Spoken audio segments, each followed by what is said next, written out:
So, good morning everyone. For today's topic, the topic is the gates to heroism. The gates to heroism, defining a Filipino hero by It's common for Filipinos to look for someone to idolize, say politicians, artists, models, and etc. Somebody they will glorify and imitate. Since time of the declaration of Philippine independence, 109 years ago, many were acknowledged as Filipino heroes. More so today, that every individual who become so popular or the main character in any particular event is given the title hero. The essence of the word hero is fast declining today. One need not to die or do such gallant act to be given the noble title, or that some just won a boxing match. So as istorya di are, sa karon, di na kailangan na mamatay, di na kailangan na mag-sacrifice sa mga ayo para may mo hero. So, the essence of the word time was really evolved, and so does our standard in defining Filipino hero. Will our forefathers who gave their lives for freedom feel insulted for this? So do you think silang Rizal, silang Manuel, do you think na ma-insult sila sa isang ipangbuhat sa past na grabe ng sacrifice din? Karon na, gamay lang imong gibuhat, tawag na kang hero? No. Yes. Of course. Yes, but why do you think it is yes? Yes, Ms. Sangayan. It's unfair kasi it's unfair for them, lalo na kay Rizal, because Jose Rizal sacrificed his life for our country, and if nowadays the Filipinos who win gold medals or something, or who bring the name of the country to other country, can be recognized as national hero in the Philippines. So it's so unfair for the past hero, national hero. Yes, it is unfair. But considering the time now, atuang time karon is modern naman ta. Yes. So, if ikaw makita niyo sa video lang sa TV, makita niyo na isang kulang na bata na kadagan sa dalan na kusog, may single pa kusog padagan. Then may tao nag-isip ang bata. Matawag na to siya hero.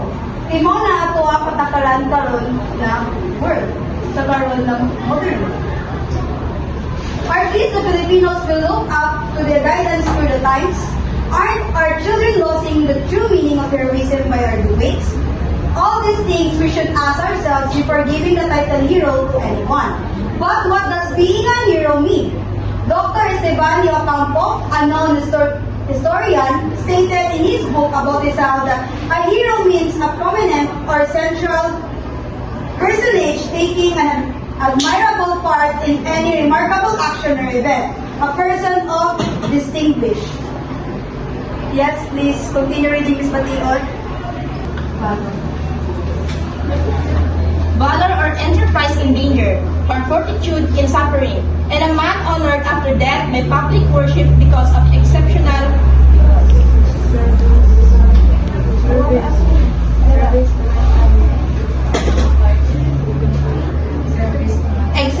service to mankind. The true heroes of Philippine history deserve to be called so, for they didn't have any idea that one day they will be measured up. They just acted upon their principles.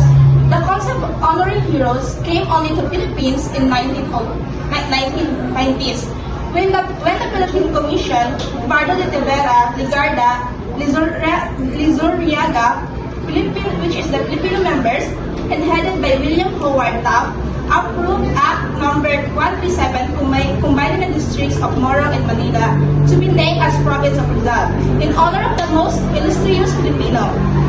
Actually, this act was defeated by many, but the basis of the commission was so strong that it has surpassed the public questions.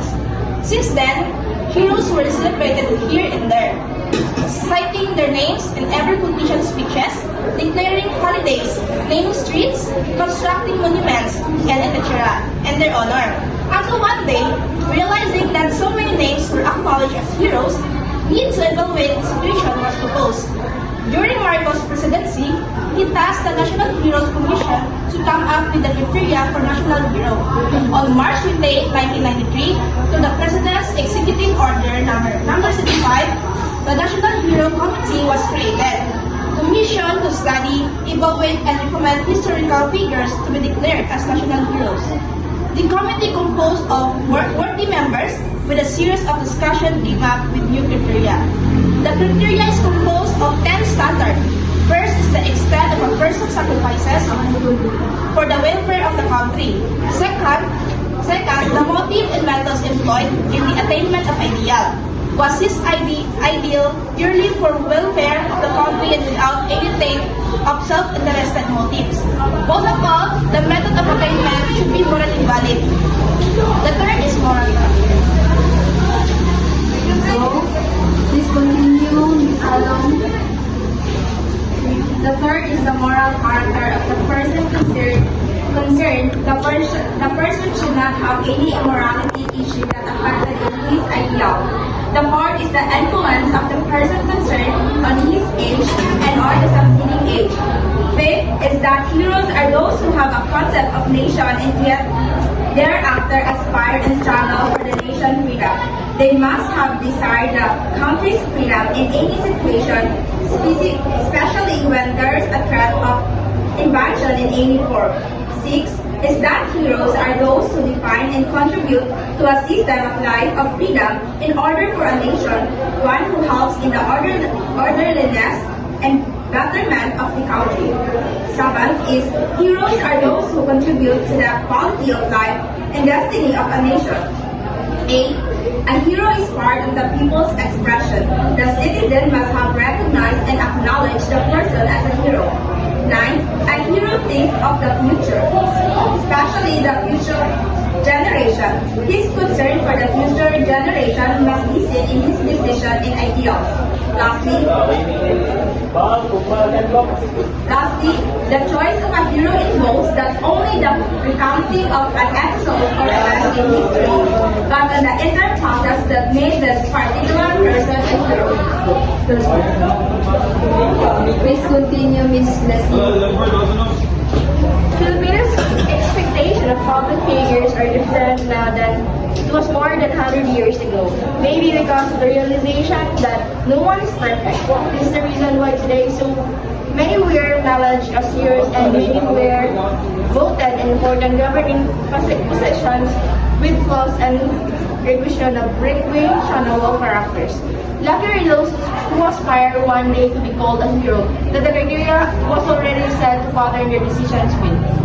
I hope that the criteria for national heroes will not only be checked against the historical figures but also with the politicians to whom we will entrust the power to govern our country. Okay, thank you. So, since na-studyhan mo na ito no, okay, pasa naman ako, we will have an activity.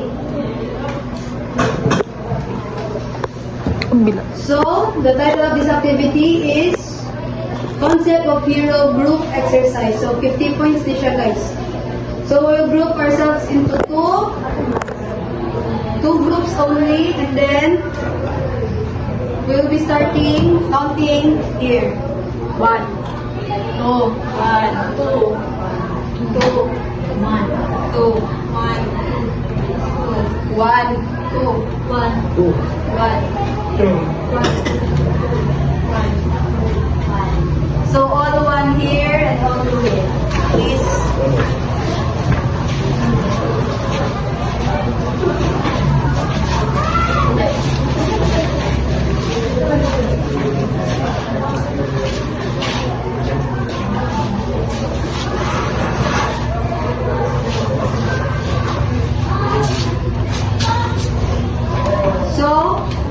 So first instruction. Divide the class into two groups.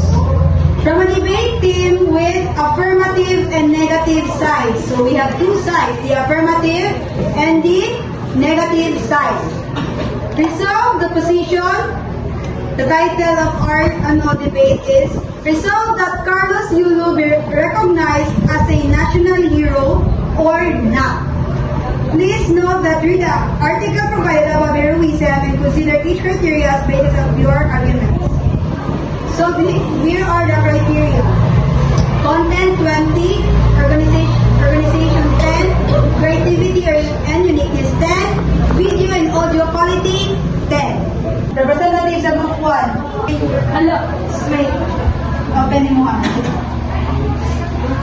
Affirmative.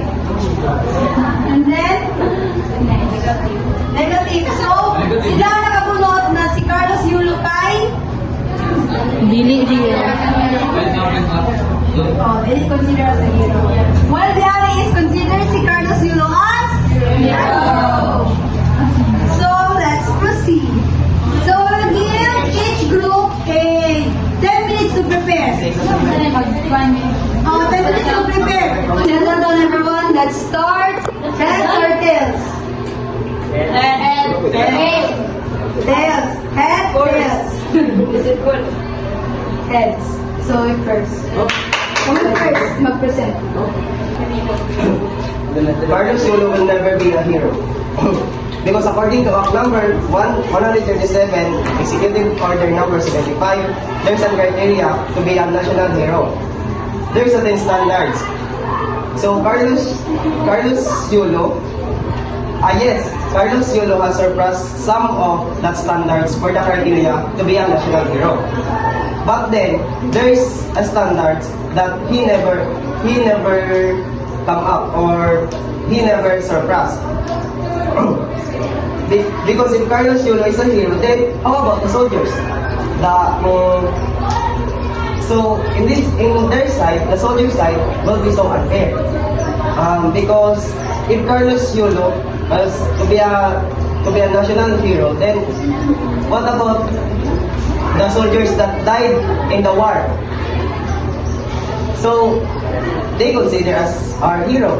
But why their name did not acknowledge? We did not acknowledge the name of the soldiers that died in the war. Carlos Yulo, a gymnast known for his significant achievements, might be seen as a national hero due to his exceptional contributions to sports and national pride of the Philippines. However, the title of national hero often involves broader considerations or impact on society and history. Okay. Carlos Yulo, considered to be a national hero because elite athletes possess extraordinary physical abilities, coordination, and technical skills that most people can only dream of. Their dedication to honoring their craft over the years of intense training is admirable.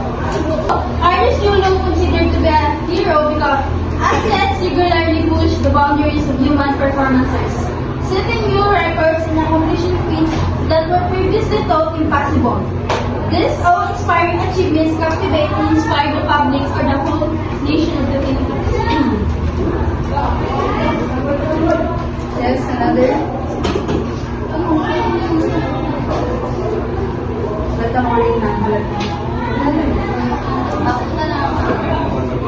Yulo's impact extends beyond the realm of sports.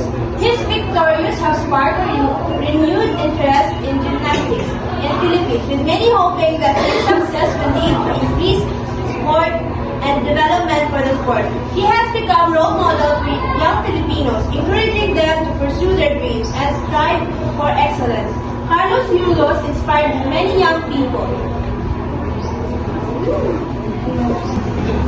Carlos Yulo's achievements in gymnastics are remarkable. They frequently represent personal success rather than heroic action.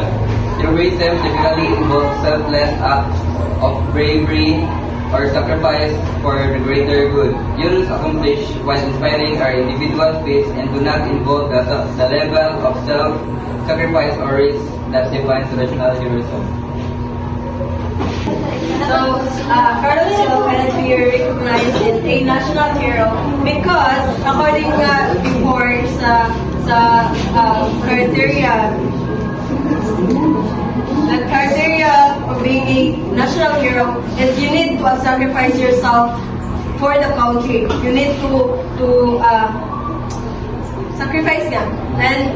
And Carlos Yulo only bring the name of the country, only win the gold medalist. But yes, the hard work, the process of the training is hard. But Carlos Yulo cannot be recognized as a national hero.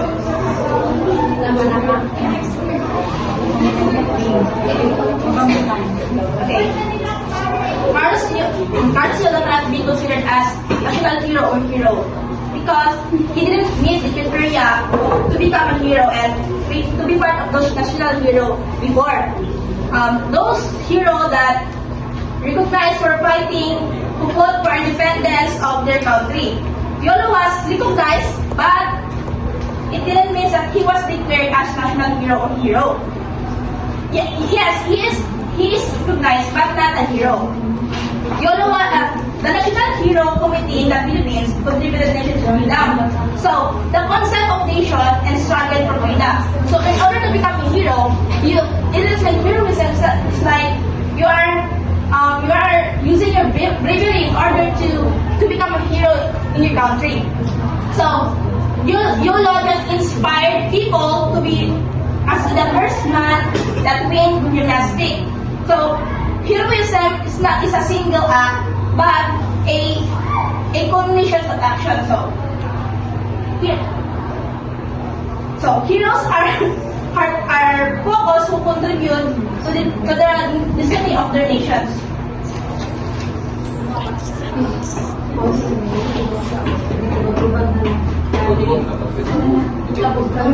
Ang isa. Okay.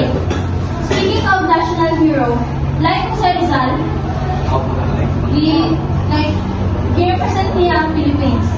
So, speaking of representing community or country, when athletes compete at the highest levels, they often serve as representative like Carlos Yulo, represent niya ang atuang country. So, they often serve as representative of their local community, region, or nation. Their achievement can foster national pride and a sense of unity among their supporters. And other than, many elite athletes use their fame and wealth to support charitable causes. So speaking of sacrifices or ilang help sa ato ang country is about sa ilang nadaog and fame and wealth support charitable causes, volunteer their time or establish foundations that make a positive impact on the society. While Carlos Yulo is that of the undoubtedly an exceptional athlete, it is unfair to label him as a hero. These achievements are primarily individual and do not have a direct impact on society. The emphasis on Yulo can also divert attention away from more pressing issues and perpetuate a culture that prioritizes individual success over collective well-being. Instead of labeling him as a hero, we should focus on recognizing and celebrating his achievement as a recent athlete rather than a sort of bravery or selflessness. Well, you said that Carlos Yulo is a hero considering his achievements. So, as sa amua, Carlos Yulo is a hero because as what my members said, Carlos Yulo is sacrificed a lot since he brings the honor of the Philippines. Considering the modern world right now, the present world right now, as we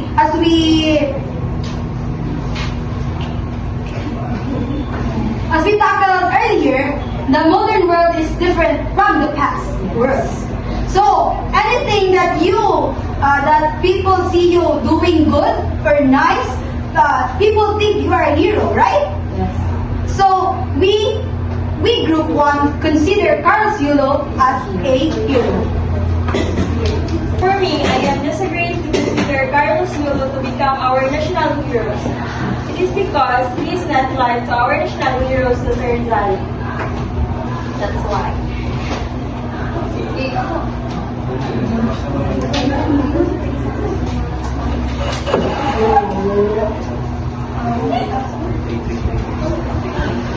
Yes, Carlos Yulo is considered as a hero because being a hero is not all about how we die or how we fight for our country.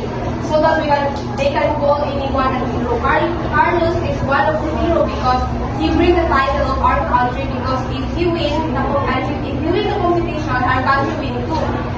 Not only for herself, but our country have a biggest impact on anything. Yes, Carlos Yulo did something. Let's not invalidate his feelings, but he could not be considered as hero. Why? Because he only the struggles he faced sa process sa competition is worth it. That put him somewhere, but not as hero. He only did history. He only made history, but not considered as hero. So as I said earlier, consider the modern world right now. As what I said earlier, the modern world is not like the past world.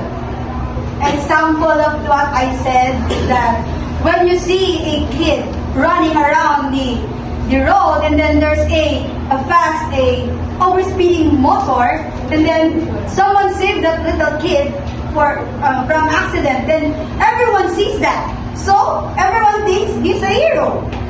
He sacrificed himself, right?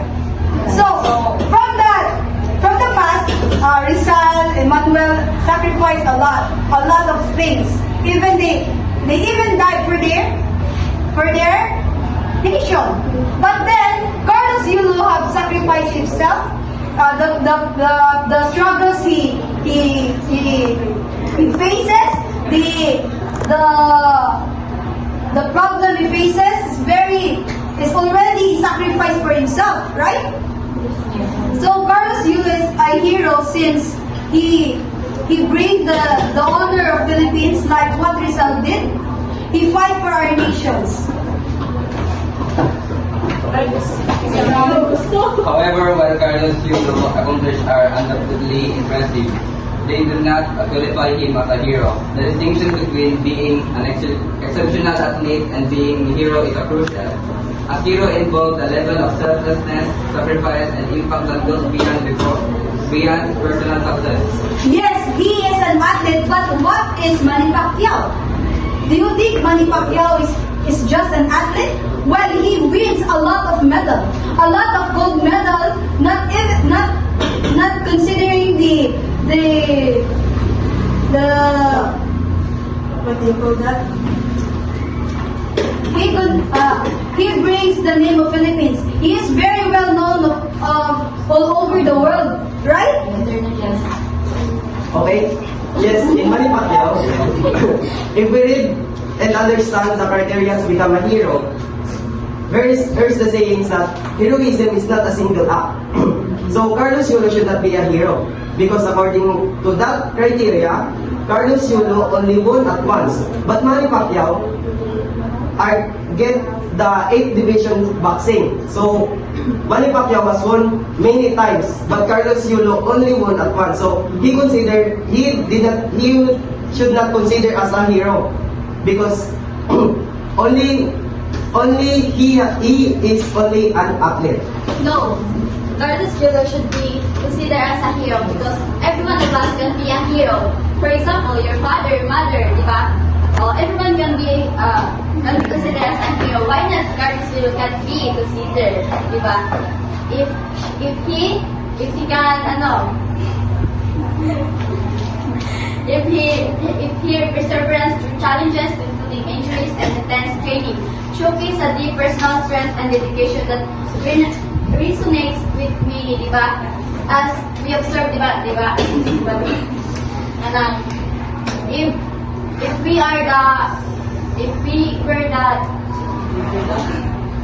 we were Carlos Yulo, so our efforts are valid, di ba? So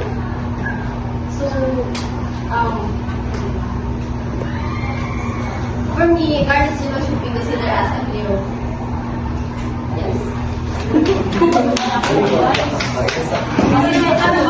Okay, considering that Yulo is a hero, like what Tony said, considering the traditional heroism and modern heroism.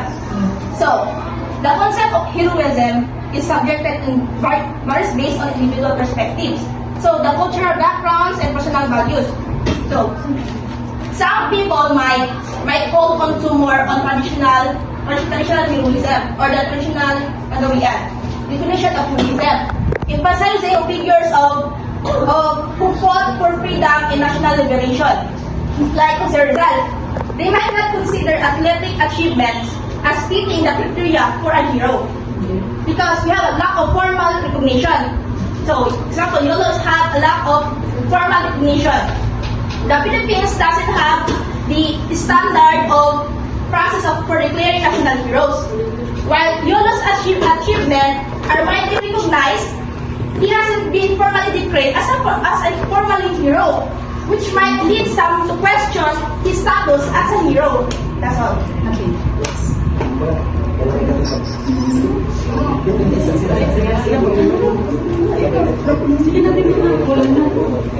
Yes, you're right. There's a criteria of being a hero. Just like what did Rizal? He fight for our country. He even died for our country.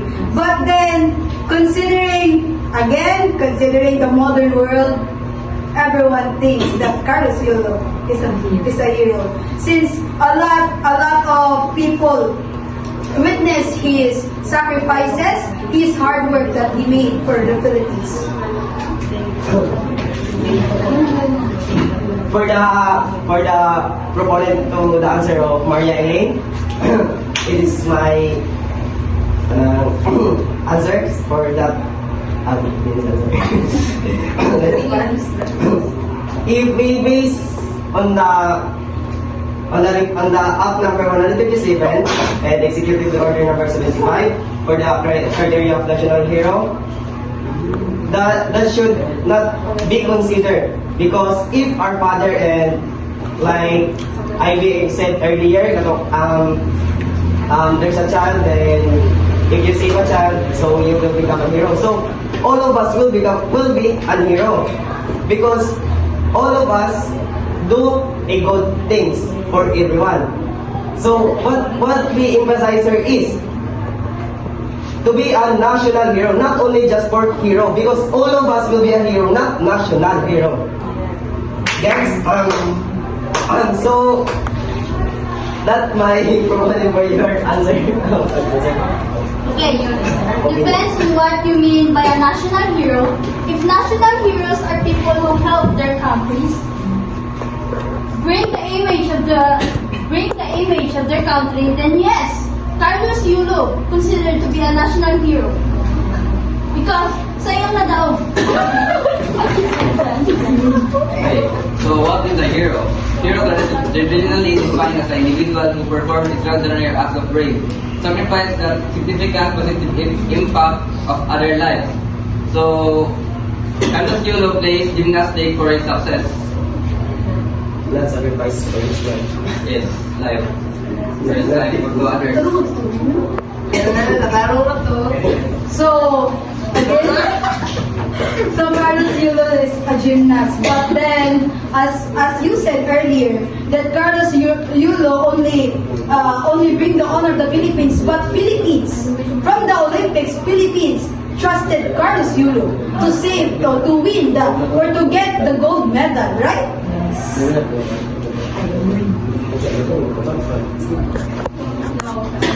Carlos Yulo only brings the gold medalist to be famed, but he doesn't do the things himself, like saving a life to others. That's why Carlos Yulo is not qualified as a hero. He will be a hero because nowadays the recognizable as a hero is someone who has an inspirable experience. Because nowadays some Filipino some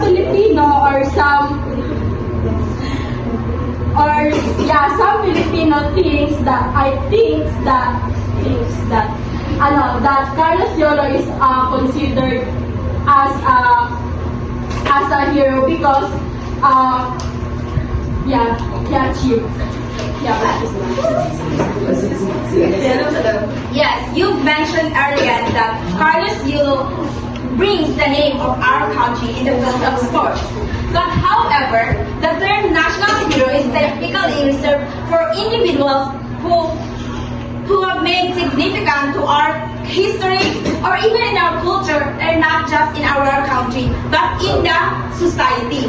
So, national hero is a deep word. It's not only as a simple, but it is a deep word. You need to consider as national hero if you sacrifice your lives, like our national hero before, they sacrifice their lives to protect us and to save us from the Spanish. In our day-to-day, the 21st century, in a modern world of a national hero.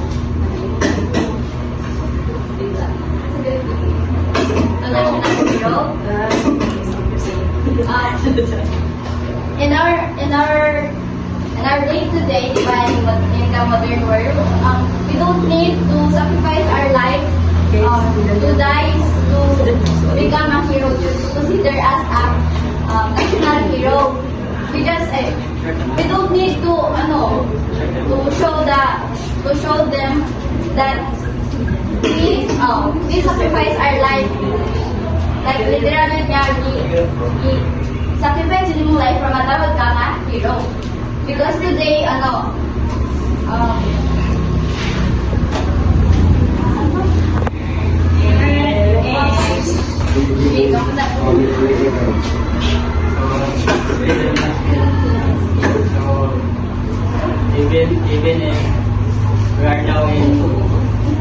even if we are now in the modern world, no, still Carlos Yulo is not worthy to be called the national hero.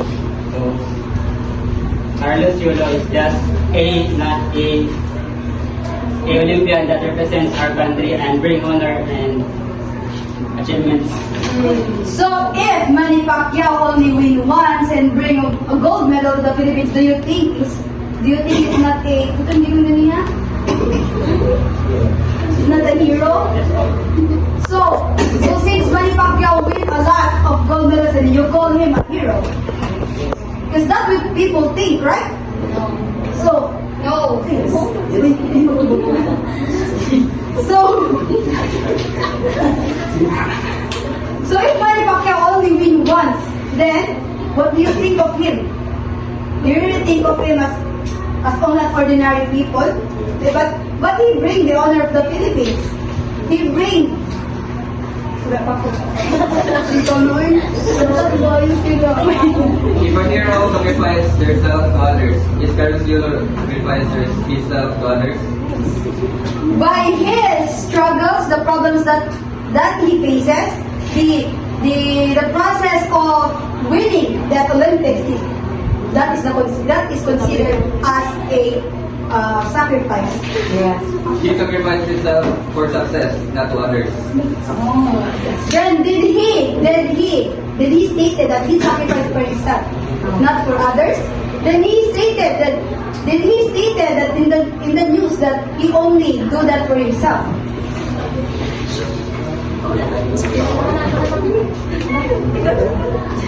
My point is, thinking back to the past, was the results and other heroes back then.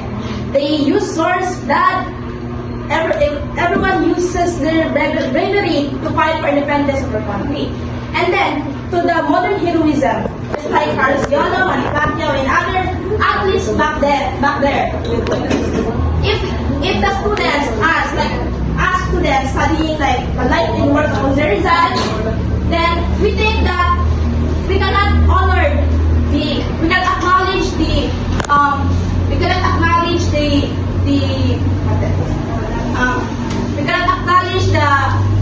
paghimo sa mga hero back then, kasi we think that students think in 21st century, in modern generation, that we cannot honor the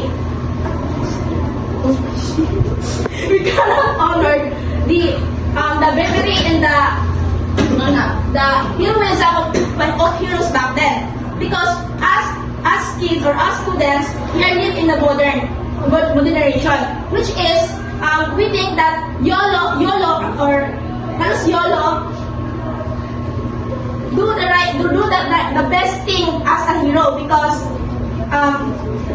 we have learned that those athletes is the athletes and other sports is part of the moderation or the contemporary part of the moderation. My point is that we cannot acknowledge those heroes back then because as students or mga bagong tubo can only recognize those mga uso karon. So that malabo na nating ma-recognize yung mga pinagagawa ng mga national heroes before. Kasi we think that Carlos Yolo or those other athletes has big or the better. So you said that the past shed blood, use swords, but now you said that considering the modern world, the present day, if you do things like if you're doing a heroism like what others do, like shedding blood or killing someone to fight for this country, but no one witnesses it, and then you only said that to the police station na you do it for your country, but no witnesses. So what do people think of you? You're like this, right?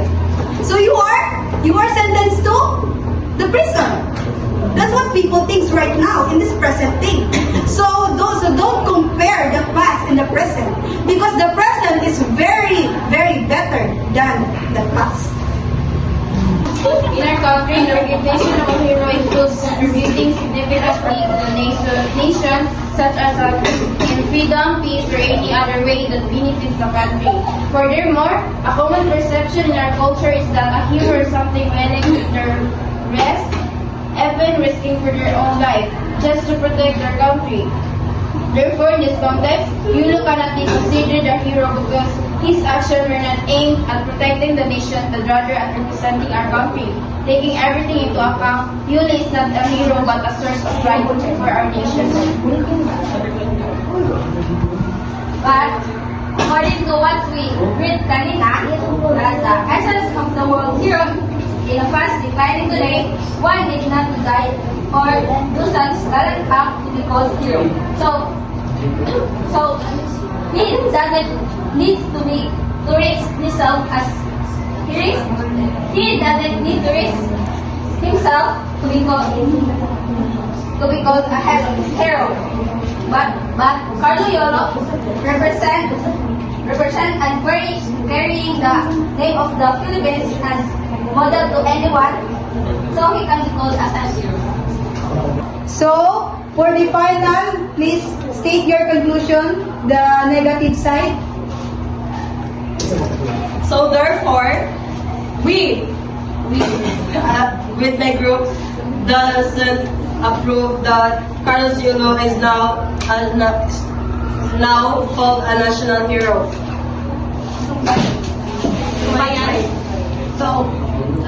So Carlos Yulo doesn't have enough standard to become a hero. So our conclusion is that Carlos Yulo is recognized but not intended to be a national hero.